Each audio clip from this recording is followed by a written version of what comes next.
Katikkiro w'ekika ky'Endiga maama mukyala munnaffe yaviiriddwako omwami we. Bannange mwenna ababuulizi b'enjiri abaza okutusabirako wano, Mukama waffe yeebazibwe era mwebale kujja kubeerawo wano kuba kino omuntu kyalina okulya amaze okufa. Amanya n'eddoboozi Hajjat Minsa Kabanda nga minisita w'e Kampala nga azze okungubaga okusaasirako ku bantu kuba kino Obuganda kitubugamba kibutugamba ti omuntu aba afiiridde ojja n'omubuuzaako weewaawo oba tolina kyogenda kuzza naye omubuuzaako.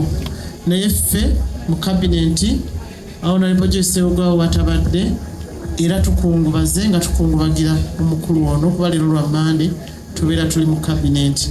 Naye bonna abatumidde era kyemanya abalala bakyajja lwakuba ffe tusooseewo naye nga omukulembeze w'eggwanga puroguramu eyo yagirekera Jeno Katumba Wamala yajja okuleeta obubaka bwa gavumenti. Kati ze kanjogere nga minisita wammwe naye nga azze okutukiikirira ffenna ye Jeno Katumba Wamala yasindikiddwa wano tyasobole okuba nga atukiikirira era ku lwa kabineti ajja kutuusa obubaka bwa gavumenti n'ebisingawo era tujja kuba nga tubawo obubaka bwonna nga binaaba bujja. Naye nga tuvumirira nnyo ne sekuvumirira yenna abaana abo ab'empisa embi ate nga tubakuzizza nga tubalaba. Mubuulizi ayogedde bulungi n'aga nti omwana akula omulaba n'ogamba akaliba akendo okalabira ku mukonda n'ojja nga omulaba ng'akola ebintu.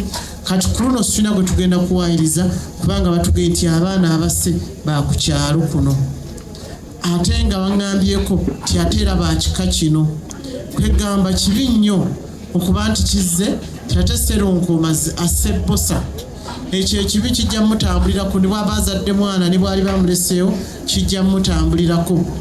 Mu ddiini yaffe tulina gwe batugamba nti yasula taata we mu nsiko n'amusuula mu nsiko nga taata okaddiye nnyo osaanidde kufuwezeza emyaka 9 tokyasobola na kulaba kankusuule mu nsiko. Naye bwe yakula abaana be bamugamba nti taata tukusuula mu nsiko nga bazzukwe tamanyi na kumanya ne jjajjaabwe bamukola ki bamusuula. Ne baali bagenda omusuula n'abagamba ti munyongereko wali mu maaso we mba munsuula kubanga nange kitange we nakula ki we namusuula.